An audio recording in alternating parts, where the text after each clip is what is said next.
ठाकुर जी देख रहे हैं कि भैया श्री जी को श्रृंगार है रहे हो है, कितनी सौभाग्यवंत है ललिता विशाखा आदि सब सखियां। बताओ, श्री जी के कानन को ऐसे पकड़ के कुंडल पहना रही हैं, श्री जी के पत्रावली को श्रृंगार कर रही हैं, चुनरी ला के उड़ा रही हैं, बीच बीच में श्री जी को जल की प्यास लगे तो अपने हाथों से जल पिला रही हैं, पावन में पाजेब पहना रही हैं। ठाकुर जी की इच्छा है रही है कि ये सेवा हमको मिल जाए, लेकिन ये जब तक ये सवरी खड़ी रहेंगी तब तक हमको ये सेवा नहीं मिलेगी। तो ठाकुर जी ऐसी वहीं विचरण कर रहे थे।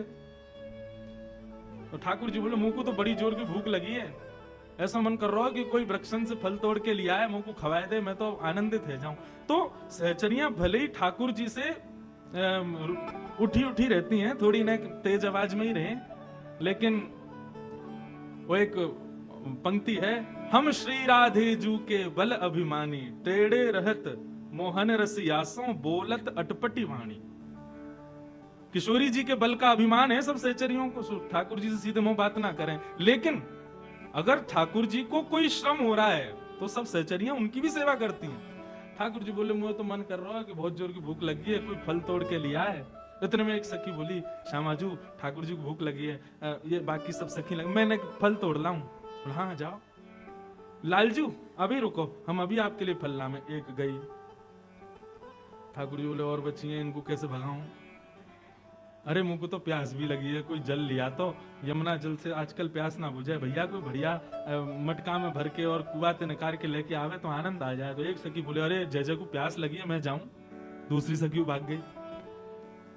लेकिन चतुर दो सखियां हैं, ललिता और विशाखा, ये सब समझ जाए ठाकुर जी के मन की बात में। आहा, इतना सुंदर श्री भगवत रसिक जी का पद है।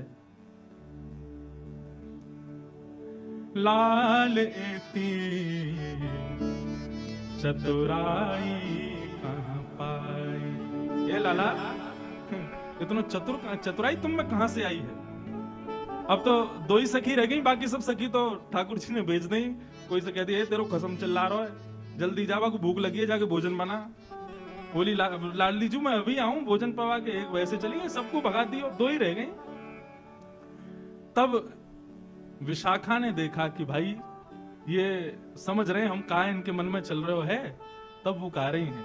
अब देखो ठाकुर जी के हृदय का भाव यहां प्रकट कर रही हैं। लाले ते चतुराई कहां पाई। लाल जी चतुर तो बहुत हो आप। बोले क्यों? बोले सब एक एक करके सखी भगा दें आपने, आपके मन में कहा चल रहा है हमें सब पता है। बोले कहा? बोले जावक के मिस पापरत हो। जावक कहते हैं लाल लाल लगाती माताएं चरणों में, क्या बोलते हैं उसको? हैं?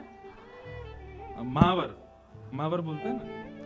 तो सखियां तो सब श्रृंगार कर रही हैं किशोरी जी को, लेकिन ठाकुर जी बीच बीच में कहा करें जावक चिन्ह लिया में, जावक लिया में, और बीच में कहें आपसे ऊपर को करो, मैंने चरणन में एक जावक लगा दूं।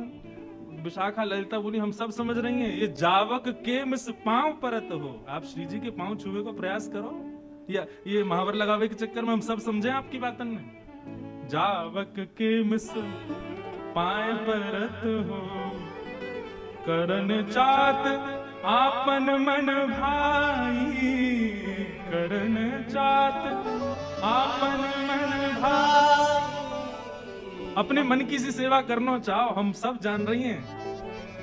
लाले ते चतुराई कहां पाई, लाले ते चतुराई कहां पाई। ठाकुर जी बोले ना ऐसी बात ना है, अरे आप ले लो महावर तो आप लगाओ, जावक चिन्ह आप बनाओ, मौका पड़ी है।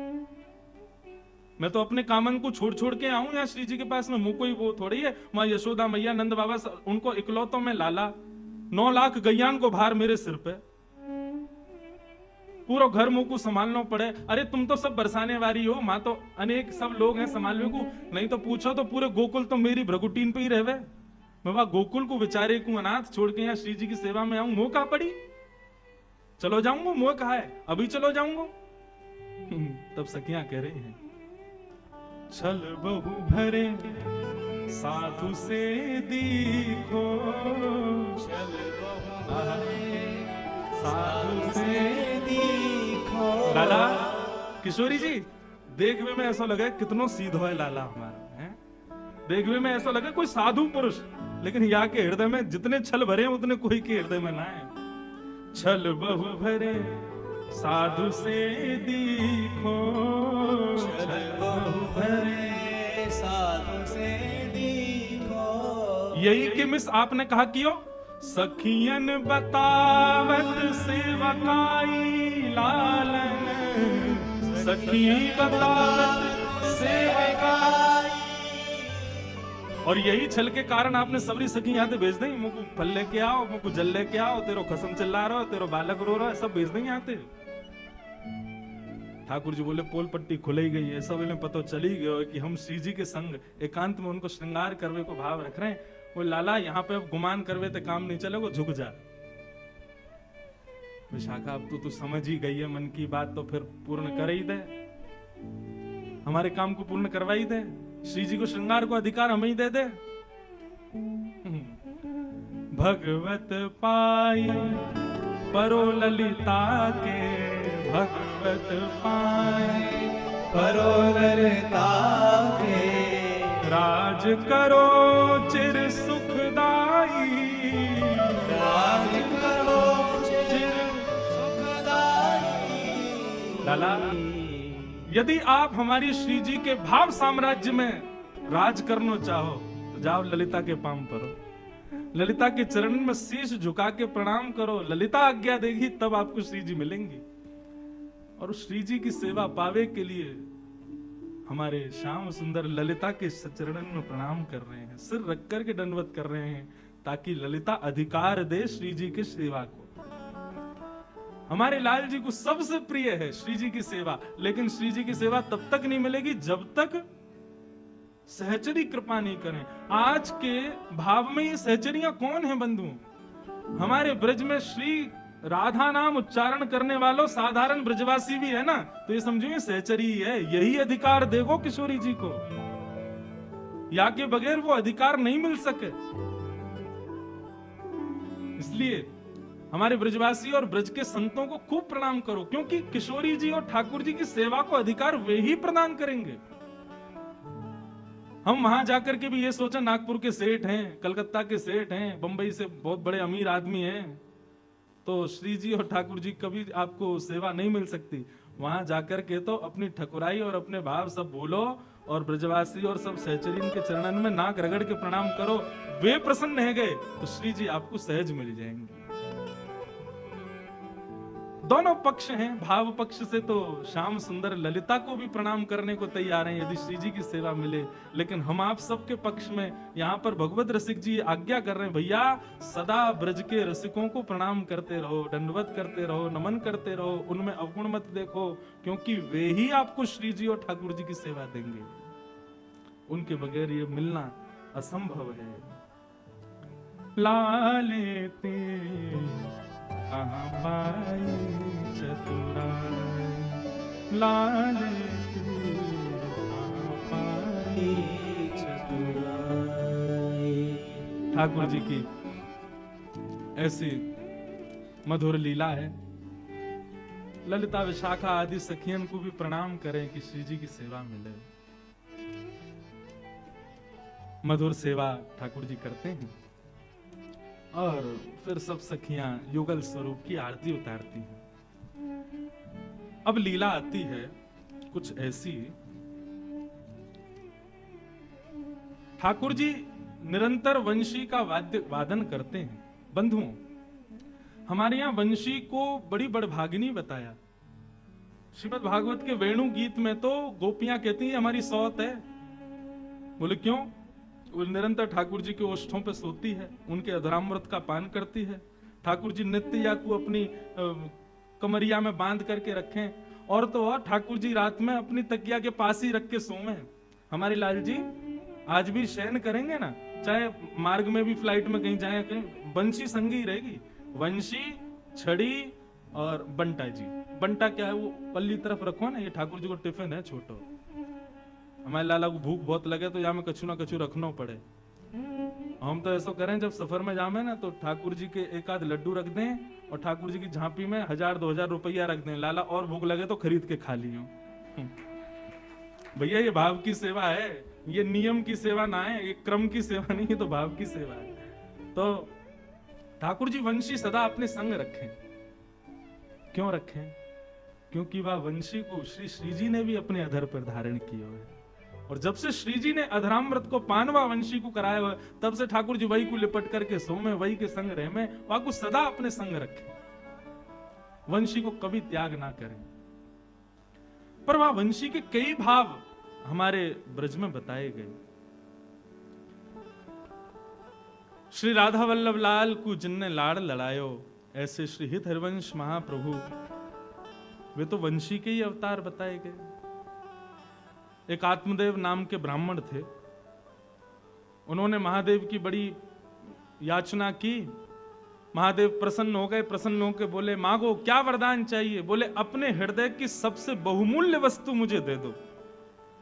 महादेव चरणों में बैठ गए, बोले, भैया कछु मांग ले, तू कहे तो कैलाश तेरे नाम कर दें, तू कहे तो गणपति को तेरे घर भेज दें, तू कहे तो कार्तिकेय को तुम्हारी सेवा में लगा दें, तुम कहो तो पार्वती जी को भी सेवा में भेज देंगे, लेकिन हमारे हृदय की बहुमूल्य वस्तु मत मांगो। अब ब्राह्मण को लगा कोई बहुत ही महंगा कोई रत्न होगा, कोई ऐसी मणि होगी जिससे मेरा पूरा जीवन बिना कुछ बिना कुछ किए ही ऐसे ही निकल जाएगा। वो तो हट करने लगा, नहीं अब तो आपके हृदय की बहुमूल्य वस्तु ही चाहिए मुझे।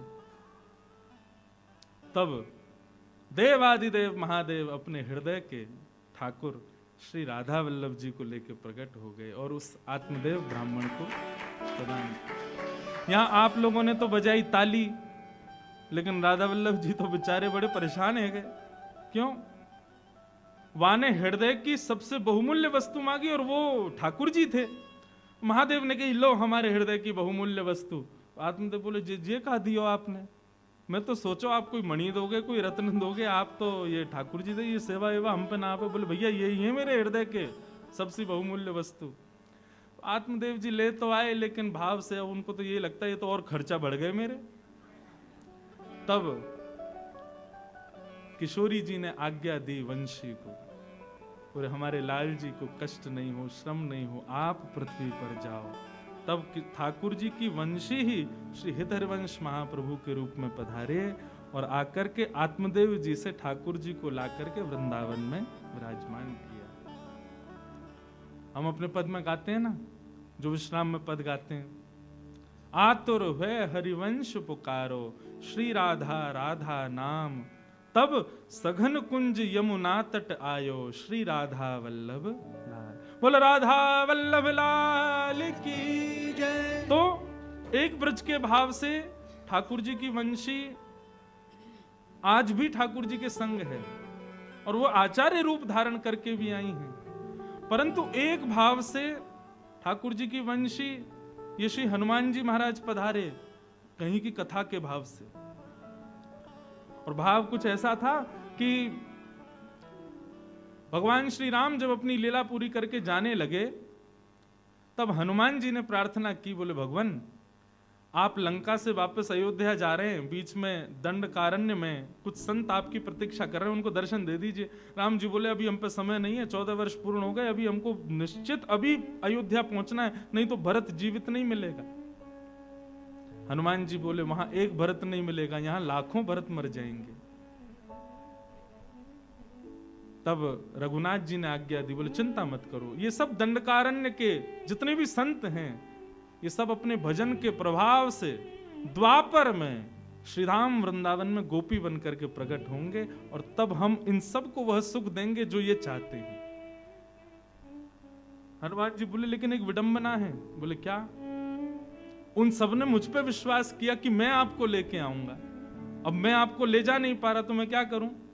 ठाकुर जी बोले, चिंता मत करो, हम तुमको ब्रज में कोई ना कोई रूप देंगे, और आप ही हमको इन सब संतों से मिलाओगे।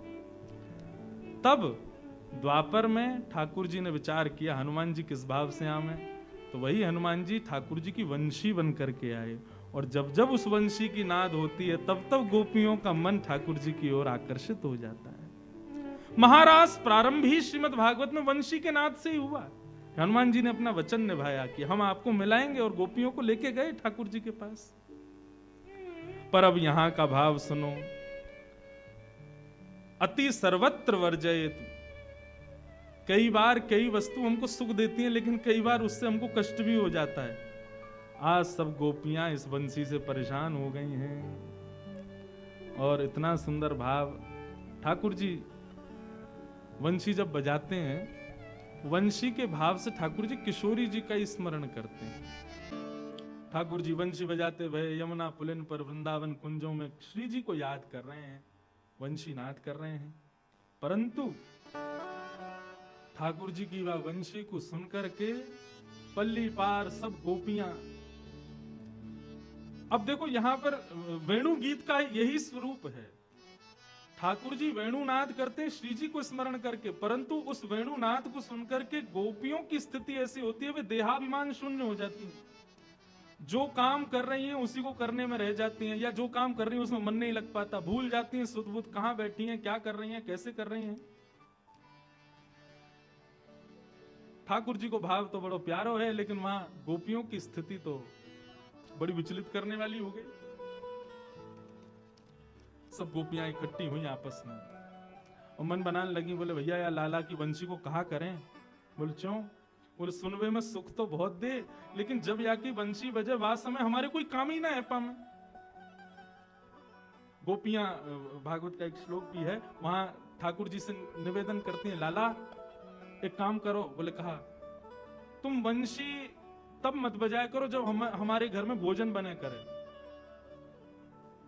ठाकुर जी बोले क्यों? बोले आपकी वंशी को नाद सुन के हम चैतन्य तो पिघल ही जामे, लेकिन हमारे जड़ जो लकड़ी जल रही है वहां में भी पानी प्रकट है जाए, वो जल ही नहीं पावे, भोजन बने ही नहीं पावे। ठाकुर जी बोले अब या को कहा निधान करें, हमें कैसे पता चले तुम्हारे घर में कब भोजन बनना है। अब पता चली दोपहर में तेरी सास से भूख लगी आई, तू बनाने लगी और वही समय हम वंशी, अब या को मतलब तो ये पूरे दिन की प्रतिबंधी कर दो हम पे, हम वंशी नहीं बजाएं। आज सब गोपियां मन में विचार करने लगी, बोले देखो सुख अपनी जगह भैया, लोक लाज भी तो देखनी है, परिवार भी तो देखना है, और या कन्हैया के चक्कर में तो हमारा सब बर्बाद हो जाएगा। एक गोपी बोली कल मैं तो खिचड़ी बना रही, और वही समय याने वंशी की ऐसी तान छेड़ी कि नमक की जगह शक्कर डाल दी वो खिचड़ी में। सब गोपियां अपनी अपनी स्थिति कहने लगी, मन में विचार करने लगी कहा करें कहा करें। तो सब गोपी ने मन बनाया, बोले एक काम करो लाला की वंशी चुराए लो। लाला की वंशी चुरा लेंगे तो बजा ही नहीं पावेगो, बजा नहीं पावेगो तो फिर हमारे काम धंधे हुए जाए करेंगे। और तो सुनो वहां में एक फायदा और रहेगा, जब सुनवे को मन करे ना तब दे दे करेंगे ले लाला, और फिर आगे बाद जब हमें काम करने होंगे फिर कोई गोपी भेज के फिर चुरा लेंगे। गोपियां सब ये चर्चा कर रही थी, तभी वहां से ठाकुर जी का एक सखा गुजर रहा था जिसका नाम है मधुमंगल। तो मधुमंगल तो ठाकुर जी की सीआईडी फोर्स है, वहां को काम ही यही है कि कहां क्या योजना बन रही है वो योजनाएं सुनना और जाके ठाकुर जी को बताना। अच्छा मधुमंगल जो ठाकुर जी से बहुत बड़ा है उम्र में, लेकिन ठाकुर जी के संग ऐसे रहता है जैसे संग कोई बालक है का। तो मधुमंगल एक वृक्ष के पीछे खड़े होकर सुनना था, सब गोपियां कह रही हैं कि लाला की वंशी चुराओ। मधुमंगल बोलो सुन लई मैंने, सबरी बात सुन लई। गोपी बोली अरे ये कहा भयो याने कहां ते सुन लई? अरे कांडे कहां ते आगो तू? बोले अरे हम तो अंतर्यामी के संग रहे, तो हम अंतर्यामी है, जब चाहे जहां चाहे वहां पहुंच जाए, और जा से हमारे लाला को खतरा वास है तो हमको बहुत ज्यादा ध्यान रखना पड़े। तुम सब गोपी कब कहा कैसे कहा कर दे हो, या हमारे मुंह को बड़ा ध्यान रखना पड़े। और आज मैंने सुन ली है तुम्हारी बात जो तुम कह रही है। अरे सखियों, अरे गोपियों, तुम तो बड़ी निर्दयी हो, बताओ हमारे लाला के बारे में ऐसा सोचो। सब गोपी बोली कहा सुनो तेने? बोले मैंने सब सुन लियो है कि तुम लोग कह रहे हैं कि हम लाला की वंशी चुराएंगी। सब गोपी चरण पकड़ने लगी, बोले तो पता चल गई है, अब ठाकुर जी से मत कहिए। बोले कहियो, अब्बा वंशी की जिम्मेवारी मेरी है, तुम चुरा के तो दिखाओ। चुराना तो दूर, तुम छू नहीं पाओगी वह वंशी को। हमारे लाला इतना प्रेम करे, तुम्हें पता है यशोदा मैया के संग ना सोवे, लेकिन वह वंशी को लिपट के सोवे, वह वंशी के बिना एक क्षण ना रहे। और तुम सब हमारे लाला के वह प्राण स्वरूप वंशी को चुरावे को योजना बना रही हो।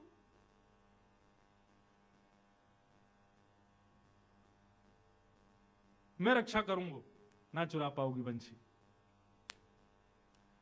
गोपी बोली मधुमंगल तू हमारी बात सुन, यदि तू हमारी बात सुनेगो तो तू भी राजी करेगो कि बंशी चुरानी चाहिए। देख हमारे घर की स्थिति क्या कर दी है वह वंशी ने। जब जब बजेवा की वजह से जो जो घरों में हो जाता है वो सब बताने लगी गोपियां। मधुमंगल बोले मेरे पास एक उपाय है, वंशी भी ना चोरी करनी पड़ेगी और तुम्हारे काम भी आ जाएंगे। गोपी बोली कहा करनो बता दे भैया, तेरे पाम पूजे जल्दी बता। बोले एक रुई को फुआ लाओ। गोपी बोली अच्छा फिर? बाकी 2 भाग करो। बोले अच्छा फिर? बोले कानन में ठूस के 24 घंटा रहो, वंशी की ध्वनि जावेगी ना, तुम्हारे काम भी आ जाएंगे, लाला की वंशी बच जाएगी। अरे मधुमंगल कैसी बात करे, पूरे दिन कानन में रुई घुमा के घूमेंगे, डाल के घूमेंगे, कहा कहेंगे ब्रज के लोग, सब हंसी उड़ावेंगे। अरे या तो काम ना चलेगो, एक ही उपाय है, अब तो वंशी चुरानी ही पड़ेगी। मधुमंगल बोलो एक उपाय और है। गोपी बोली बता दे भैया, दूसरा उपाय बता। बोले एक लंबो कपड़ा लाओ। बोले अच्छा, वाकू मुंह ते लेके कान तक बांधो। बोले फिर? बोले फिर यमुना जी में कूद के मर जाओ, ना बचोगी तुम ना बचेगी ये बला। हाँ कूद काट के खत्म करो। ऐसो मधुमंगल। गोपी बोली अरे हम कौन ते बात कर रही हैं। मधुमंगल बोलो भैया बंशी तो नहीं चुरा पाओगे, क्योंकि वह बंशी की जिम्मेवारी अब मैं ले लूंगा। मधुमंगल लौट के गए ठाकुर जी के पास। अरे लाला कहा कर रहे हो? बोले कछु ना भैया बैठा हूं। वो लाला एक गुप्त खबर तो को देनी है। ठाकुर जी बोले कहा भैया? बोले कि ये बरसाने की गोपी ने सबन ने योजना बनाई है तेरी बंशी चुरावे की। बोले अरे कहा बात करे? बोले और नहीं तो सांची बता। बोले सांची कह रहा हूँ लाला, या बंशी चुरावे को दौड़ नहीं है सबरी, यूं कहे लाला बंशी बजावे हमारे घर में यूं है जाए त्यों है जाए, हमारे घर में तो कछु ना होएगा, इन गोपीन के घर ही क्यों बिगड़े तेरी बंशी थे। ठाकुर जी बोले अब क्या करें? बोले अब कहा करें लाला, एक ही बात है, बंशी मुंह दे दे। मैं तू तो नेक्सस बालक है, तू कहां लड़ेगा इन गोपीन ते? मैंने थोड़ा बड़ा हूं, मुस्टंड हूं, एक लड़ लूंगा इन ला बंशी मुंह दे, या की रक्षा मैं करूंगा। ठाकुर जी बोले देख ले प्राणन ते प्यारी है, दे तो रहूं। तो बोले तू चिंता मत करे, ला दे मुझको। ठाकुर जी ने अपनी बंशी मधुमंगल को दे दी। अब मधुमंगल ने फेंट बांधी, फेंट में बंशी लगाई और गयो पेड़ के नीचे जाकर के बैठ गयो तपस्वी बन के। बोले कहा करेगा? बोले भजन करूंगो। लाला ने बता दे काय नाम को भजन करूं? बोले राम नाम को भजन कर भैया। बोले कहा बोलना? बोले हरे राम बोलियो। मधुमंगल पहुंच गयो, हरे राम पीले राम नीले राम भजन करन लगो ठाकुर जी को। ठाकुर जी को भजन कर रहा है। इतने में ही सब गोपियां वहां से निकल रही थी। गोपी ने देखी महाराज तपस्वी बैठो है और सबने देख ली फेंट में बंशी बंधी है ठाकुर जी की। सब गोपी ने घेर लियो मधुमंगल। अरे आज तो भजन कर रहे हो? बोले बिल्कुल परेशान मत करियो मुझको, नाम जप कर रहा हूं मैं, भजन कर रहा हूं। बोले अरे भजन में कब ते बैठे? सवेरे ते बैठे होंगे, थक गए होंगे, न हम आपको कुछ खवाए दें पिवाए दें, न आपको भूख लगी होगी। सब गोपी ने अपने अपने माखन के मटका खोल खोल के सामने धर दिए। और माखन तो मतलब ठाकुर जी और ठाकुर जी सखा के आगे तो फिर कछू नहीं, मुंह में पानी आ गो। सब गोपी बोली आओ हम अपने हाथन से आपको पवाए दें। मधुमंगल तो आनंद देते, वो भूल गो वंशी की रक्षा करनी है, मुंह खोल के बैठ गो, लाओ पवाओ। सब गोपी अपने घर घर के मक्खन ले में वाके मुंह में दें। अब जैसे ही मक्खन मुंह में जाए, नेत्र बंद करके मधुमंगल खूब आनंद में माखन को ले रहा है। इतने में 2-3 गोपी पीछे गई, पीछे ते जाकर के फेंटते बंसी निकारी और पीट पाट के मधुमंगल को भाग गई, ले गई बंसी।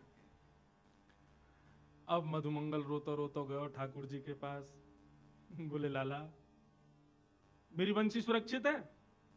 लाला अब तो मैं कहा बताऊं, मैं ही सुरक्षित आ गो, यही बहुत बड़ी बात है। अरे मुंह तो लगे ही सबरी गोपी भांग में लाला इन मक्खन में ऐसा खवाया, मैं तो बिल्कुल मूर्छा में आ गो, सबरी बंसी लेके भाग गया। अब तो जैसी पता चली बंसी चोरी है गई, ठाकुर जी तो अब इतने परेशान। कहां गई होगी? बोले बरसाने की गोपी ले गई है, तो जरूर श्री जी को जाके दे दी होगी। अब तो लाला उन्हीं के पास जा, वही तेरी रक्षा करेंगी, वही तो पे कृपा करेंगी। हमारे ठाकुर जी बरसाने पहुंचे। अच्छा ये सब योजना गोपियों ने श्री जी के नेतृत्व में ही की थी। पहले श्री जी को जाके बताई थी, बोले भैया जात नाते ही बंशी ठाकुर जी की भजन लगी है। बोले लगे तो बहुत अच्छा है, लेकिन हमारे घर बार तो सब बिगड़ रहे हैं बैठते। श्री जी आप आज्ञा दो तो हम बाको चोरी कर लाएं। पहले तो श्री जी ने मना किया, लेकिन फिर ललिता विशाखा ने प्रलोभन दियो, बोले बंशी चोरी हो जाएगी तो वह बंशी को लेवे श्याम सुंदर आवेंगे। तो श्री जी को लगे अच्छा श्याम सुंदर यहाँ आवेंगे। बोले हाँ। अब तो दोनों ही एक दूसरे को देखवे के चकोर हैं। श्री जी ने भी आज्ञा दी कर लाओ चोरी। और महाराज सब गोपी चोरी करके वह वंशी को ले गए और ले जा करके रत्न जटित सिंहासन पर बैठी श्री जी उनको प्रदान कर दे। नेक देर में ही ठाकुर जी पधारे। मोह उतरो भयो है आंखन में मोटे मोटे बिंदु। श्री जी के चरणन में जाकर के निवेदन कर रहे हैं, हे श्यामाजू मेरी मुरलिया दे दो। अब इसी को इसका एक और विस्तार स्वरूप है इस लीला का, उसको राधा न्याय कहते हैं। श्री किशोरी जी से ठाकुर जी और गोपियां दोनों कटघरे में खड़े हो जाते हैं। किशोरी जी मुख्य बीच में बैठ करके न्याय करती हैं कि कौन सही है कौन गलत। ठाकुर जी ने जाके कही कि मेरी वंशी मुंह को दे दो। किशोरी जी बोली देखो श्याम सुंदर हमें आपकी वंशी से कोई बैर नहीं है, लेकिन इन गोपीन की बात सुनो, ये भी गलत नहीं है। सब गोपियों ने बताया, बोले जब ये वंशी बजा में हमारे घर में ऐसा ऐसा रह जाए, कोई पानी भरती रह जाए, कोई भोजन बनाती रह जाए, कोई सोती रह जाए, कोई मुस्कुराती रह जाए, कोई रोती रह जाए, ऐसी स्थिति या वंशी तो होगी तो कैसे चलेंगे काम। अब आप या को कोई निधान बताओ। ठाकुर जी बोले निधान का बताऊं, मैं वंशी पे आपको ही नाम गाऊं, मैं कोई साधारण वंशी तो बजाऊं ना। बिल्कुल भाव में आ गए, रोवे ही बारे ने का देर में हाथ जोड़ के कह रहे हैं, हे श्यामाजू मैंने वंशी कोई के घर बिगाड़वे को थोड़ी बजाई है। मुझे कहा पतो ये गोपी कब कहा कौन सी लीला कर रही है। मैं तो आपको जब स्मरण करूं, आपको याद करूं, तब वह वंशी को वादन करूं। वास्तव में इस लीला के पीछे एक भाव यह भी है कि भाई श्याम सुंदर के अधरामृत को पान सब गोपी करनो चाहे, लेकिन वो सुख केवल और केवल वह वंशी को ही मिले। तो इन सब गोपीन के 36 के आंकड़े भी हैं वह वंशी थे। ये वंशी भी एक सहचरी है, सखी है, या हमारे ये सब दूर करना चाह रही हैं ठाकुर जी से। लेकिन आज ठाकुर जी अपना पक्ष कह रहे हैं कि हे श्यामाजू हमने वह वंशी के द्वारा कोई के घर बिगाड़वे की इच्छा ना रखी, और तो और मैं अपने सुख के लिए भी नहीं बजाता कि मोए कोई राग रागिनीन को बजावे को बहुत सुख मिले, मुझको अच्छा लगे, ऐसा नहीं। मैं तो आपको जब स्मरण करूं तब बजाऊं। श्यामाजू मैं तो आपको दास हूं, मैं तो आपको सेवक हूं। नागपुर वाले ने बड़ी हंसी आ रही है, लाला सेवक कह रहे हैं अपने आप हैं हमारी श्री जी के आगे। भाई बंसी लेनी है तो कछु तो करेंगे। वैसे तो हमारे ठाकुर जी सदा ही दास हैं, लेकिन प्रार्थना कर रहे हैं श्यामाजू मेरी बात सुनो, मैं कहां गलत हूं। ठाकुर जी के नेत्रन में जैसी मोटे मोटे आंसू आए, इतने में श्री जी ने इशारा किया गोपिन से, बोले रहने दो, अब मान जाओ इनकी बात। तब एक गोपी किशोरी जी से ऐसो के अच्छा ठीक है अब दया करके इनकी वंशी इनको दे दो। दया करके ये कोई इस न्याय में जीत गए हैं या इनका पक्ष मजबूत है इस बात से नहीं, दया करके इनकी वंशी दो। और श्री जी वैसे एक बात कहूं, वह वंशी को हमें रखना भी नहीं चाहिए। बोले क्यों नहीं रखना चाहिए। युवती मन घन चोरनी दे हो अगते डार, याहे मिले पट चोर सो चोर चोर की यार। बोले ये जो वंशी है ना, हमें कहीं से पता चलिए ये भी श्याम सुंदर ने चोरी करके अपनाई है,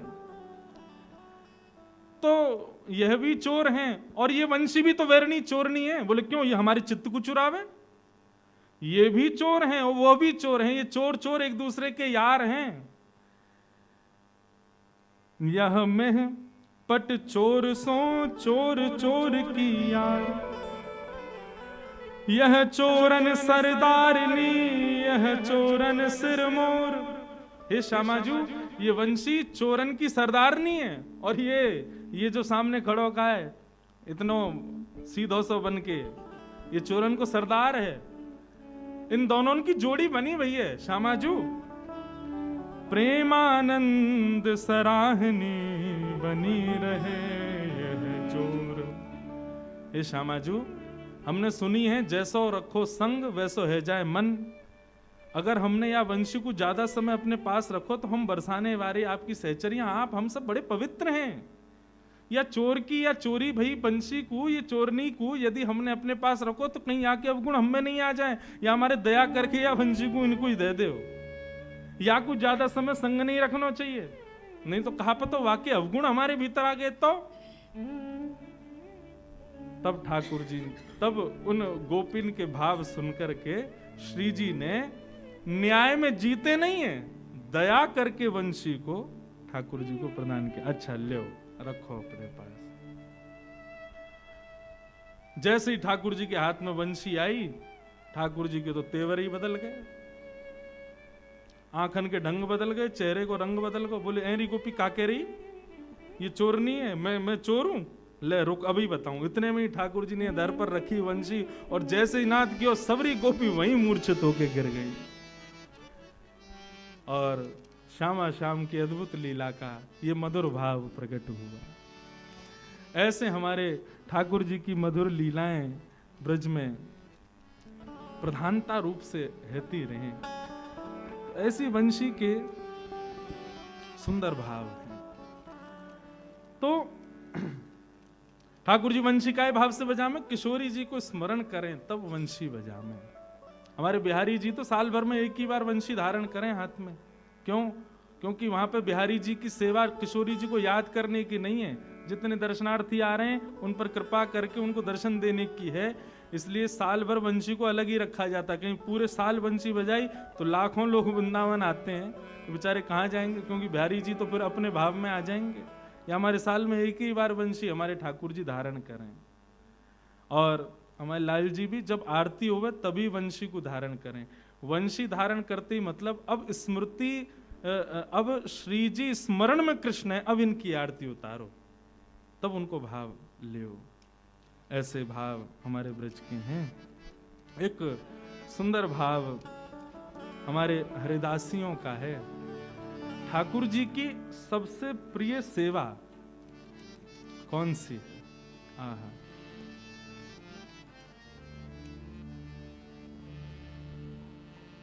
बहुत सुंदर भाव है। अभी तक हम लोग ये रोज कुंज निकुंज निभृत निकुंज की लीलाएं हम सुनते हैं। अब चले निभृत निकुंज में। अभी निभृत निकुंज की जो स्थिति है ये सबके स्थिति में आने वाली नहीं है, लेकिन यदि आ जाए तो परम सुखकारी है। ठाकुर जी और श्यामा जू निरंतर गोलोक धाम में भी लीला करते हैं। सदा उनकी गोलोक में लीला होती है। तो ब्रज में हम आप सब पर कृपा करने के लिए उसी गोलोक धाम का सबसे सौंदर्य पूर्ण जो रूप है वृंदावन, उसको ठाकुर जी ने पृथ्वी पर प्रकट किया। तो एक दिन अष्टदल कमल के सुंदर सेज पर श्री किशोरी जी सोई हैं और श्री ललिता जी किशोरी जी के चरणों को अपनी गोद में रख करके बैठी हैं और उसी समय ठाकुर जी का वहां आगमन होता है। अब इस भाव को हमारे हरिदासी संत कितना सुंदर इसका वर्णन करते हैं। अब देखो ये निभृत निकुंज की लीला है, इसको आप आंख खोल के सुन ही नहीं पाओगे। यहाँ तो नेत्र बंद करने पड़ेंगे, विचार करना पड़ेगा, ध्यान धरना पड़ेगा, कैसो भाव कैसो रूप। और जो नित्य निभृत निकुंज की उपासना के आदि हैं उनके लिए तो ये अत्यंत मधुर लीला है, इसलिए बहुत भाव से सुनिएगा। चपात चपुरत सेज पर बिहारिन दास मुख मोन, थोड़ी सो एड़ी लगी सुख समुझत है कौन। ये हमारे नाथ की निभृत लीला पान। अब इस भाव साम्राज्य का दर्शन करो। चपात चुपरत सेज पर बिहारिन दास मुख मौन। थोड़ी सो एड़ी लगी यह सुख समझत कौन। श्री जी अष्टदल कमल के सेज पर सोए हैं और श्री ललिता जी अपनी गोद में किशोरी जी के चरणों को लेकर के बैठी हैं। तभी वहां श्याम सुंदर का आगमन हुआ।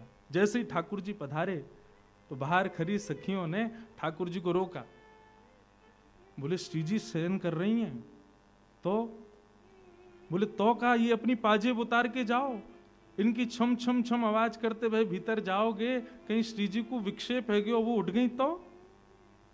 सो ठाकुर जी बाहर ही बैठ के अपनी पाजेब उतार रहे हैं और जो भी ध्वनि करने वाले श्रृंगार हैं उन सबको उतार करके अचक अचक करके भीतर प्रवेश कर रहे हैं।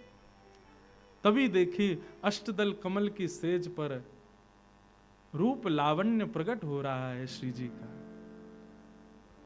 सब सखियां इस प्रकार इस भांति वहां खड़ी हैं मानो कोई है ही नहीं वहां पर।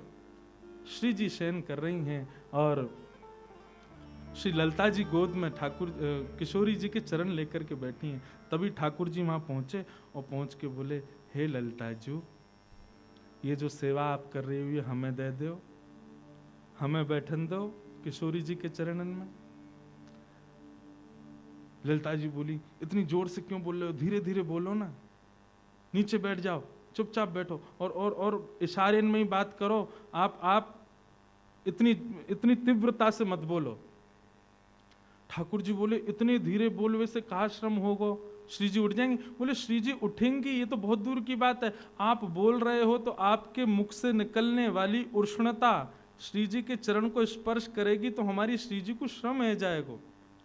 और तभी ललिता जी ने दिखाया कि श्री जी का वह भाग जहां ललिता जी और ठाकुर जी बैठे थे आपस में चर्चा कर रहे थे, उतने भाग में हल्की सी लालिमा प्रकट हो गई उष्णता की वजह से। ठाकुर जी ने जब उस लालिमा को देखा तो ठाकुर जी कहने लगे, बोले तो फिर ये सेवा तो हम कभी नहीं कर पाएंगे। क्यों? बोले हमारे मुख की उष्णता श्री जी को जब लग सकती है तो हमारे हाथ तो बड़े कठोर हैं, इनसे हम सेवा कैसे करें ठाकुर जी श्री जी की। ललिता जी बोली, तो विचार करो कैसे करोगे, सेवा करनी है तो करनी तो पड़ेगी, लेकिन या को भान रखना पड़ेगा कि श्री जी को श्रम नहीं हो। तो यहां पर कितनी सुंदर बात कह रहे हैं, थोड़ी सो एड़ी लगी यह सुख समझत कौन। ये हमारे वृंदावन का वो रस भाव है जिसमें सबको प्रवेश नहीं है। थोड़ी से एड़ी लगी, किशोरी जी की एड़ी लग रही है ठाकुर जी की थोड़ी से। कैसे लग रही है? तो ठाकुर जी किशोरी जी के चरणन की सेवा करना चाहें, लेकिन कैसे करें? हाथ से स्पर्श करेंगे तो श्रम है जाएगा। तो ठाकुर जी मन में विचार करने लगे, हमारे पूरे अंग में सबसे कोमल अंग कौन सा है? तो ठाकुर जी अपने एक एक अंग को स्पर्श करके देख रहे हैं। हाथन को देख रहे हैं, नासिका को देख रहे हैं, कानन को देख रहे हैं। यहाँ पे भी थोड़ी निष्ठुरता तो है। सब ठाकुर जी को लग रहे हैं कि सब श्रम कराएंगी, तभी ठाकुर जी सब जगह स्पर्श करते हुए अपने गालन को स्पर्श करें। हाँ, ये थोड़े कोमल हैं। यदि ललिता जी आप आज्ञा दो तो मैं अपने गालन से श्री जी के चरण दबाऊं। तब ललिता जी आज्ञा देती हैं और श्याम सुंदर अपने गालों से श्री जी के चरण दबा रहे हैं। और जब अपने गालों से श्री जी के चरण दबा रहे हैं तब श्री जी की एड़ी ठाकुर जी की ठोड़ी का स्पर्श कर रही है। और इस भाव साम्राज्य का स्मरण करके भगवत रसिक जी महाभाव दशा में प्रवेश कर रहे हैं। हमारे श्याम सुंदर ऐसे ठाकुर जी किशोरी जी के चरणों में पलोटते हैं। ये गाना बहुत आसान है। देखो दरो वह कुंज कुटीर में परो पलोटत राधिका पायन, लेकिन कैसे? ऐसे हमारी श्री जी इतनी नाजुक हैं, इतनी इतनी सुकोमला हैं कि ठाकुर जी अपने अपने हाथन से भी चरण दबावे में घबरा में, अपने गालन से किशोरी जी के चरण दबा में। हमने बहुत चित्र देखे हैं, लेकिन ऐसा चित्र ना देखो जहाँ ठाकुर जी अपने गाल से किशोरी जी के चरणन को स्पर्श कर रहे हो। और चित्र भी ऐसा होना चाहिए कि थोड़ी किशोरी जी, ठाकुर जी की थोड़ी किशोरी जी की एड़ी से स्पर्श करे। ऐसे भाव साम्राज्य में ठाकुर जी किशोरी जी की सेवा कर रहे हैं और सब सखियां देख देख करके अति आनंदित हो रही हैं। तभी श्री जी के जैसे नेत्र खुले, तभी कहा देखो ठाकुर जी धीरे से अचक से किशोरी जी के चरण पकड़ करके अपने गालन से किशोरी जी के चरणन को दबा रहे हैं। किशोरी जी रोकन लगी ठाकुर जी, अरे अरे श्याम सुंदर ये कहा कर रहे हैं। ऐसे श्याम सुंदर नाना रूप धारण करके नाना भावों से किशोरी जी की सेवा में आसक्त होते हैं। हम लोग सब सेवा करते हैं, परंतु हमारा भाव रहता है जिसमें हमको सुख मिले ऐसे ठाकुर जी सेवा करवा में, जिसमें हमको अच्छा लगे, हमारे यहाँ दर्शनार्थी आवे उनको जैसा सुख लगे, हम ऐसे ठाकुर जी को तैयार करें, ऐसे उनकी सेवा करें। यह सेवा का भाव नहीं। हम जिन ठाकुर जी की सेवा कर रहे हैं वो प्रसन्न हैं कि नहीं, इसका भाव होना चाहिए। अब आज सुबह राधा बाग में हमारे लाल जी हिंडोला झूलने गए, तो पहले आप सब लोग सर्वेश भैया वगैरह धीरे धीरे झूला झुला रहे। अब इनको ये भी लग रही होगी लाल जी महाराज जी के हैं, कहीं हम जोर से झुलाएं कोई डर नहीं जाए, लेकिन ज्यों हमने पकड़ी तो हमने तो खूब जोर से झुलाए, और आप नहीं होते मैं और जोर से झुलाता हूं। क्यों? और उसमें किसी का भाव नहीं, हमारा भाव ऐसा। हम पहली बार हिंडोला लेके आए ठाकुर जी को, तो दास के जन्मदिन पे लगभग वर्षा ऋतु रहती है, तो हिंडोला उत्सव होता है, तो सब लोग धीरे धीरे झुला झुला के ठाकुर जी को गए। रात में जब सब चले गए मेरी बारी आई, तो मैं और एक भैया बैठे और मैंने पकड़ के डोर जोरते झुलाए। तो वो मुझसे बोले महाराज जी ने धीरे, लाल जी डर जाएंगे। मैंने कहा वो तो हम चाह ही रहे हैं कि डर जाएं। बोले क्यों? मैंने डरेंगे तो कम से कम यों से यों तो होंगे, अरे नेक धीरे झुला, डर लग रहा हो मोकू, नेक कछु बोलेंगे तो सही, घबराएंगे तो सही, कहीं घबरा के सही कछु बोलेंगे तो। आप लोग मत करियो ऐसो, भाव की बात है। तो सेवा तो हमारे सेवा का मतलब ये नहीं है, कई लोग यूं कहते हैं हम वृंदावन गए तो वहां से गोपाल जी लेके आए। हाँ, तुम्हारी इतनी सामर्थ्य, तुम गोपाल जी को लाओगे? सदा ये कहो गोपाल जी हमको लेके आए हैं, गोपाल जी की हम पे कृपा है। हम कहाँ रहते हैं? गोपाल जी के घर में रहते हैं, हमारे घर में गोपाल जी रहते हैं। ये उल्टी बात है। आपके घर में मतलब कोई आपका घर इतना पवित्र है, वहां गोपाल जी रहेंगे? आप गोपाल जी के घर में रहते हो। सेवा भी सीखनी हो तो हमारे ठाकुर जी से सीखो। श्री जी को कहीं श्रम ना हो जाए, हाथ का स्पर्श दूर की बात, अपने गालों से चरण दबा रहे हैं। ये भाव तो मैंने भी पहली बार ही सुनो कि ठाकुर जी अपने, और ये भाव स्पष्ट नहीं था, वहां पर लिखा है कि एड़ी से थोड़ी छुभ रही है, इस भाव को कोई समझ नहीं पा रहा है। ये भाव ऐसे है कि ठाकुर जी जब गाल से किशोरी जी के चरण दबा रहे हैं, तब किशोरी जी की एड़ी ठाकुर जी के थोड़ी का स्पर्श कर रही है। ऐसी सेवा करते हैं हमारे श्याम सुंदर। सेवा में अपने स्वामी के सुख का विचार करो।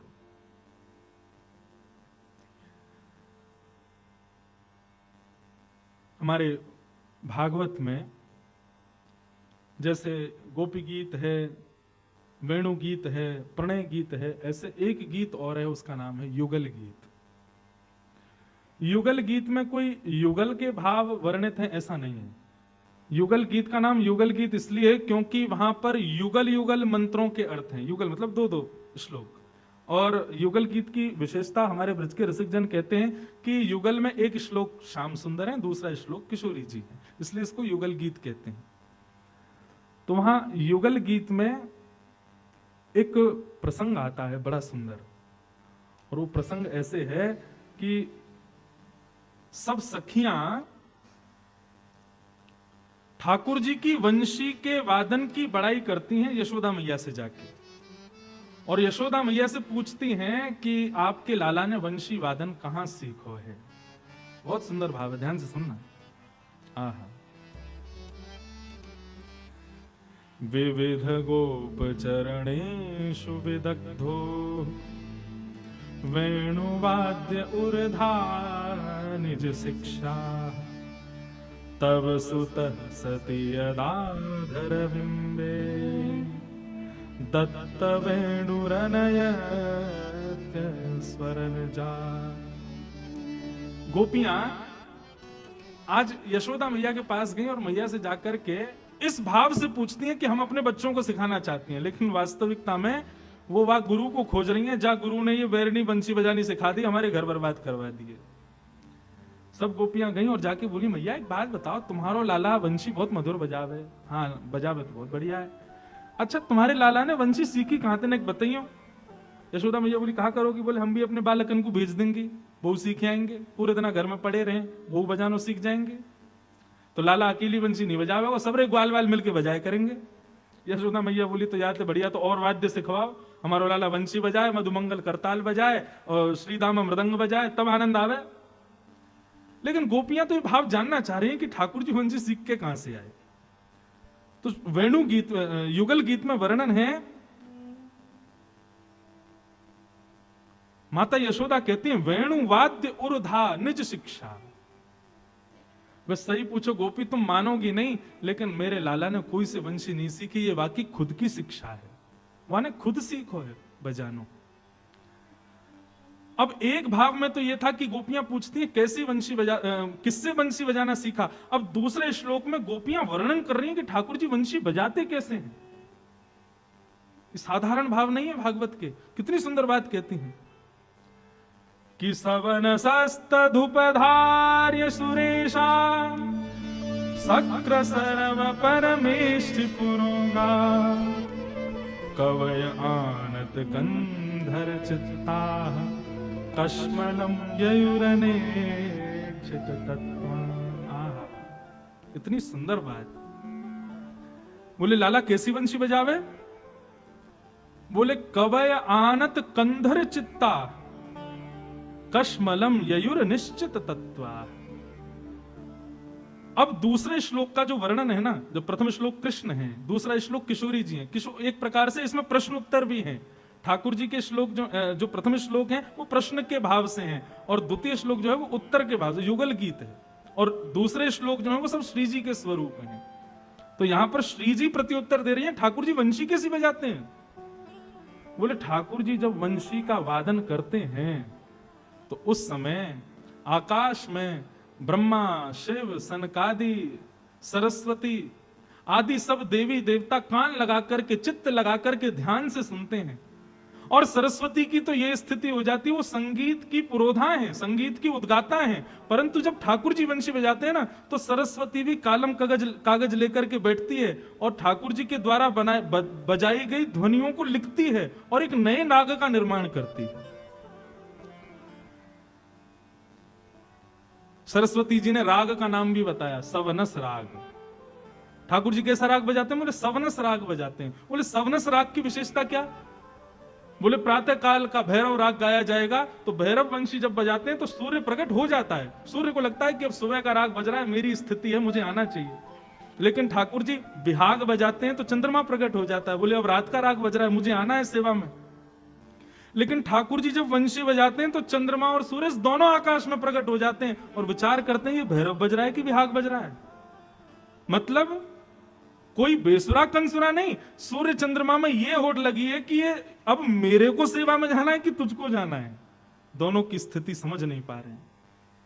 ठाकुर जी जब वेणुवाद्य करते हैं तो आकाश में सूर्य, चंद्र, तारे, समस्त देवी देवता खड़े होकर के कान लगा करके ठाकुर जी की मधुर वेणु की ध्वनि को सुनते हैं। ऐसा युगल गीत में ठाकुर जी की वेणु का वर्णन बताया गया। अब वो तो पूरा युगल गीत चले तब उसका और व्याख्या उसकी अद्भुत है। परंतु अब इसमें एक लीला हमारे ब्रज की सुनाई जाती है, बहुत ध्यान से सुनना। ठाकुर जी जब वंशी बजाते हैं तो आकाश में चंद्र और सूर्य दोनों प्रकट हो जाते हैं। आकाश में देवी देवता विचरण करने लग जाते हैं। सरस्वती आदि संगीत के बड़े बड़े एक संगीत के गंधर्व है, उनका नाम है हा हा हु गंधर्व। ये गायन के बड़े अच्छे गायक हैं देवताओं के। ये सब भी ठाकुर जी की वेणु को बड़े ध्यान से सुनते हैं। क्यों? क्योंकि ठाकुर जी जब वंशी बजाते हैं तो कुछ ऐसा बजाते हैं कि संगीत के ज्ञाताओं को कुछ ना कुछ नया मिलता है। लेकिन हमारे लाला के सब सखा फूले नहीं समाते जब लाला वंशी बजाते हैं। मधुमंगल श्रीदामा आदि सब कहें लाला तेरी वंशी ऐसी बजे ऐसी बजे ऐसी बजे, बस कहा बताएं। मधुमंगल श्रीदामा से ठाकुर जी को भी पूछते हैं, बोले क्या स्थिति? गोपियों की स्थिति तो हमने सुनी है, उनके घर में भोजन नहीं बन पाते, वो जैसी है वैसी स्थिर रह जाती हैं। मधुमंगल श्रीदामा ने तुम भी बताओ तुम्हारा क्या होगा? मधुमंगल बोले लाला मेरी स्थिति तो ऐसी, पेट में दर्द हो तेरी वंशी सुन लो मेरा पेट दर्द ठीक है जाए। श्रीदामा बोले लाला मुझको नींद नहीं आवे, लेकिन तेरी वंशी सुनू तो मुझको नींद आ जाए। तन सुखा मन सुखा धन सुखा, ये तीन और हैं ठाकुर जी के सखा। तन सुखा से पूछी तो को कहा मिले? वो लाला मुझको तो भूख लग आवे तेरी वंशी सुन के। और ठाकुर जी आनंदित हो रहे हैं उनकी बात सुन के। पर इस भाव का बड़ा अभिमान करते हैं सब सखा, पूरे हमारो लाला बड़ी मधुर वंशी बजावे, और बाकी वंशी सुनकर के ऐसी ऐसी स्थिति पूरे ब्रज में हो गए। सब लोग यहां देखो यहां देखो यहां देखो, ध्यान से कथा सुनो। एक दिन ठाकुर जी ने ऐसी वंशी बजाई कि यमुना जल भर रही गोपियों की मटकियां लेकर के जा रही हूं, तभी ठाकुर जी ने वंशी बजाई, वो सबकी मटकियां, वो स्थिर स्थिति ऐसी हो गई मटकियां गिर गई। तो मधुमंगल श्रीधाम बोले हमारे लाला की वंशी ऐसी है, कहा बताएं। कोई गोपी इनके कार्य भी पूर्ण ना है पामे। गोपी बोली हम जब तक सह रही हैं मधुमंगल, लेकिन जादना हमारी श्री जी अपने पे आ गई ना, तेरे लाला की वंशी धरी रह जाएगी। मधुमंगल बोलो तो फिर ले आओ श्री जी, आज है ही जाए, देख लें कौन ज्यादा ज्ञाता। सब सखियन ने जाकर के श्यामाजू के चरण में प्रणाम करके कही, बोले हे श्री जी, ये लाला और या के सबरे सखान ने हमारी नाक में दम कर रखो है। बोले कहा? बोले वही वंशी है, इन पर घूम फिर के कछु काम नहीं बनने हो तो वह वंशी बजा दे, और हम वह वंशी को सुनकर के ऐसी है जाए कछु कही ना पावे। श्री जी ऐसे तो हम ब्रज में नहीं रह पाएंगे, कछु तो करना पड़ेगा। तो श्री जी बोली फिर एक काम करो। क्या? बोले श्याम सुंदर से कहो वो अपनी वंशी लेके आवे यमुना पुलिन पर, और हम अपनी वीणा लेके आ रही हैं, और कल नेक नेक है ही जाए, देखें कौन में ज्यादा ख्याति है। मधुमंगल श्रीदामा सदैव यही कहते रहे, बोले हमारो लाला वंशी बजावे, आकाश में देवता प्रकट है जाए, सूर्य चंद्र आदि सब प्रकट है जाए, नेक दिखाते दो इन लोगों को कि हमारी श्री जी कैसी। तो ललिता विशाखा ने जाके मधुमंगल श्रीदामा सबसे कही, भैया लाला तो कहते कल वंशी लेके आया अपनी, और हमारी श्यामाजू भी आएंगी, कल पता चले ही जाए कि संगीत को सबसे बड़ा विद्वान कौन। मधुमंगल बोला हाँ ठीक है। ललिता बोली लेकिन ऐसे काम नहीं चलेगा, पहले ही बता दे, हार भी बारो कहा करेगो। मधुमंगल बोलो तेरी बात माने ललिता, जो हारेगो वो जीतवे वाले को सदा दास बन के रहेगो। अगर तुम्हारी श्यामाजू हारी तो वो हमारे लाल जी की सदा दासी बन के रहें, और यदि हमारो लाला हारो तो फिर हम वचन दे रहे हैं वो दास बनेगो। यही संकल्प से कंपटीशन जैसा एक रखा गया। ठाकुर जी लेके आए अपनी वंशी, और सब सखा जय जयकार करते आ रहे हैं, बोले नंद के लाला की जय, यशोदा दुलारे की जय, पूछरी के लौटा की खूब प्यारे। या को अर्थ पता है? ठाकुर जी ने जब गिरिराज जी धारण किए तो गिरिराज जी अब इकन्नी उंगली पर धारण किए। हम लोग चित्रण में देखें कि गिरिराज जी टिक गए, लेकिन गिरिराज जी जब इकन्नी उंगली पर धारण किए तो वो थोड़े थोड़े ऐसे हिल रहे, कभी यहां को कभी वहां को। इस पर भी हमारे अष्ट सखा पद गाते हैं, कान्हा कुंवर के कर पल्लव पर मानो गोवर्धन नृत्य करे। श्री गिरिराज जी नृत्य कर रहे हैं, और जैसे ही गिरिराज जी एक तरफ को झुके तो सब ग्वाल वाल अपनी छड़ी लगावे, और जैसे वो कहते हैं जोर से जोर लगाओ, क्या बोलते हैं होइसा, क्या बोलते हैं हाँ, जोर लगा के हैसा। ऐसे ही हमारे सब ग्वाल वाल अपनी छड़ीन को स्पर्श करा के हुप हुप अब ऐसे ऊपर को करें, इतने में ही ठाकुर जी संभाल लें, बोल जय हो प्यारे। तो इसलिए कहते हैं बोल पूछरी के लौटा की हुप हुप प्यारे। ये हमारे ब्रज को ही है, बाहर के लोग ना बोल पाएंगे, श्री जी वाले तो जाने ही ना है। तो सब जय जयकार करते आए। ठाकुर जी भी इतराते भय उमड़ घुमड़ करके अपनी वंशी लेकर के आए। सब सखियां सामने बैठी हैं। श्री जी एक तार को झंकृत करती जा रही हैं। क्यों? बोले क्योंकि वंशी बजते ही सब बेहोश रह जाएंगी। तो श्री जी की तार की जो झंकार है वो सब गोपियों को बचा रही है, वो सब सखियों की हृदय की स्थिति को वश करके बैठी है। और ठाकुर जी ने बजानी प्रारंभ करी वंशी। जैसे ही वंशी प्रारंभ हुई महाराज, ब्रजमंडल में आधे आकाश में अंधियारी, आधे आकाश में उजारो, सूर्य चंद्र प्रकट हो गए। मेघ के राग बजामे तो एक जगह वर्षा हो रही है, राग कुछ ऐसे बजामे तो मानो जैसे दीप प्रज्वलित हो रहे हैं। ठाकुर जी के रागों को देख करके समस्त राग रागनियां आकाश में प्रकट हो गए। प्रकट होकर के सब हाथ जोड़ने लगे, जय हो जय जयकार करने लगे। मधुमंगल श्रीदामा फूले नहीं समा में उछल उछल करके जय जयकार करें, जय हो हमारे लाला की। देखो कैसी वंशी बजा रहा है, आकाश में देखो सूर्य चंद्र प्रकट हुए, सब देवी देवता प्रणाम कर रहे हैं, हमारे लाला के आगे सब नतमस्तक हैं। ठाकुर जी ने खूब देर वंशी बजाई। गोपीन को मूर्छा तो आवे, लेकिन श्री जी की वीणा की एक झनकार उनको बचा रही है। जैसे ठाकुर जी ने वंशी को नाद विश्राम कियो, मधुमंगल बोलो और ही ललता, अब या के आगे भी कछु कोई बजा सके? हम तो कह रहे हैं या बात को यहीं पूर्ण करो, तो को भी बहुत काम होंगे, हमको भी बहुत काम है, हम भी जाएंगे। श्री जी से कहो अपनी वीणा लाल जी के चरणन में रखें और दासी बन जाएं सदा को, यही बात को विश्राम कर दें। ललता बोली ऐसे काम ना चलेगा, हमारी श्री जी बजाएंगी और सुनो अब तुम कान लगा के। ठाकुर जी बैठे हैं, सब सखा बैठे हैं। सामान्य हो गया मौसम, सूर्य चंद्र आदि सब स्थिर हो गए, सब चले गए, देवी देवता भी सब व्यवस्थित हो गए। और किशोरी जी अपने भाव में आती हैं। जैसे ही वीणा को अपने हाथ में धारण करके अपने एक हाथ से जैसे ही झंकृत करती हैं, एक झंकार होते ही आकाश में सूर्य चंद्र पुनः प्रकट हो गए, सभी देवी देवता प्रकट हो गए। यमुना जल में समुद्र के भांति लहरें उठने लगी, पृथ्वी पर भूचाल आने लगा, पृथ्वी हिलने लगी, डामाडोल हो गई एक झंकार होने मात्र से। किशोरी जी ने एक झंकार के बाद जब दूसरा स्वर लगाया तो स्थिति ये हुई कि आकाश में ब्रह्मांड का भेदन हो गया। सभी देवी देवता धड़ाम से पृथ्वी पर गिरे और गिर करके हाथ जोड़ने लगे, श्री जी नूतन प्रलय हो जाएगा, आपके आगे नतमस्तक होकर प्रणाम करके निवेदन कर रहे हैं। इससे आगे की स्थिति इस सृष्टि की नहीं है आपको सुनने की, आप कृपा करके इस वादन को यहीं विश्राम करो। किशोरी जी ने केवल 2 तार छेड़े तो ये स्थिति हुई कि सब देवी देवता 33 कोटि देवता सब नतमस्तक होकर श्री जी के सामने नतमस्तक होकर के बैठे हैं। तब ललिता ढूंढती है कहाँ है मधुमंगल श्रीधामा, तो पता चलिए यमुना जी में गिर गए। ऐसा प्रलय नूतन भयो है कि सब गिर गए यमुना जी में। और तब ढूंढे, बोले श्याम सुंदर कहाँ है? तो श्याम सुंदर श्री जी के चरणन को अपनी गोद में रख करके और चरणन पर अपनी वंशी को न्योछावर करते हुए नतमस्तक के बैठे हैं, सदा के लिए दासत्व स्वीकार कर रहे हैं।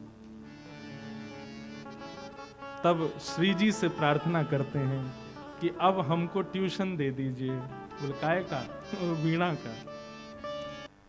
ऐसे लालजू हमारे श्री जी से वीणा सीखवे के काजे अब रोज जावे लगे हैं और किशोरी जी उनको वीणा सिखाती।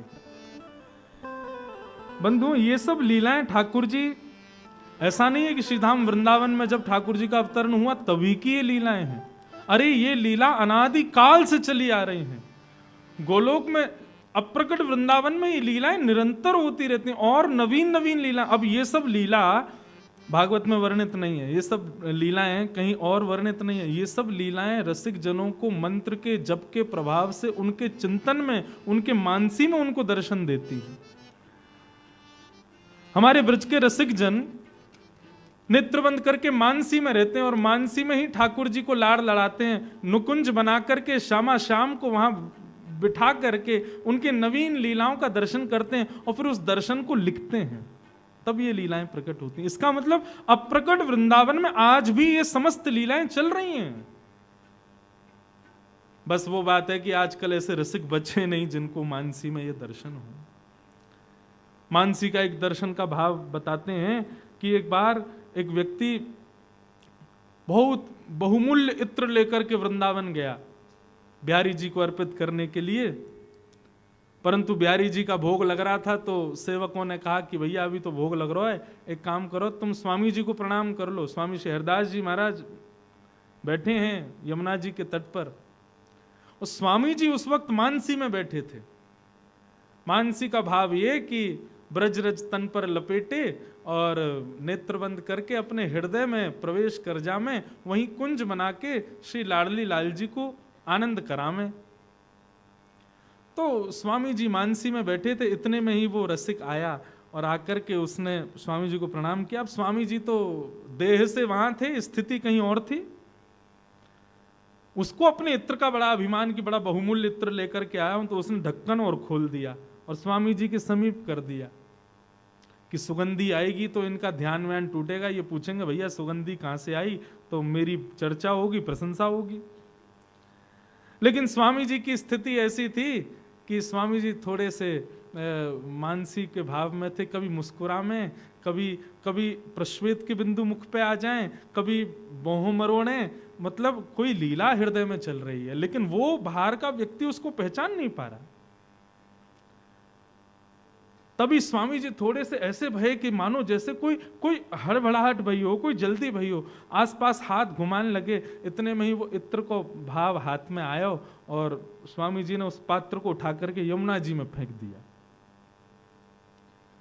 और जो व्यक्ति इत्र लेके आया उसने मन में विचार किया, इतना महंगा इत्र लेके आया वृंदावन में बिहारी जी को अर्पित करने, और ये बाबा विचार पता ना कहा आया कि बुद्धि सनक गई, फेंक दियो मेरो इत्र, आज के बाद वृंदावन नहीं आऊंगा, यहाँ पे सब ऐसे ही हैं, सब। उसके मन में तो ये भाव आ गए।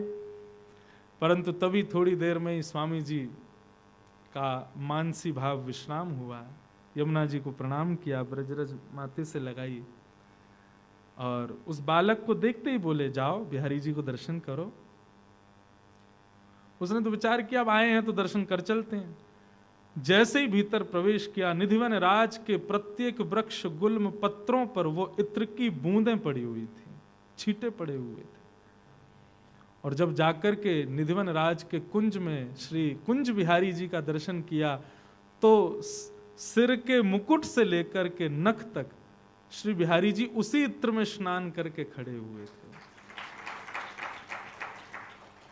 दर्शन नहीं किए, प्रणाम नहीं किया, दौड़ करके स्वामी जी के पास गया, चरण पकड़ लिए, बोले स्वामी जी ये क्या था, मेरी स्थिति से परे है ये बात, मुझे समझाइए, नहीं तो मैं पागल हो जाऊंगा। अभी आपने जमुना जी में फेंका, बिहारी जी का स्नान कैसे हो गया उस इत्र से?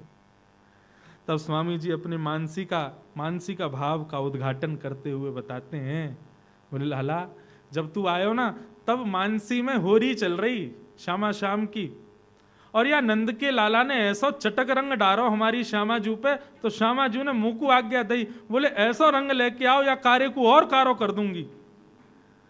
तभी मैं रंग ढूंढवे निकलो, लेकिन तभी तेरी सेवा को वो इत्र मेरे हाथ पड़ गया, मैंने जाके श्यामा जू को दिया और श्यामा जी ने वो पूरा इत्र ठाकुर जी पे छिड़क दिया। मानसी में की गई लीला प्रत्यक्ष वहां प्रकट हुई, ये आज भी होती है। हमने कई संतों के मानसी में भाव में रहने वालों के दर्शन किए हैं।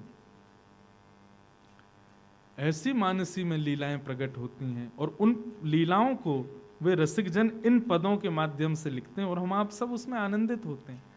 लेकिन इनको सुनने मात्र तक मत रहो, ऐसी मानसी की स्थिति हमारी भी बने, ऐसा प्रयास करो।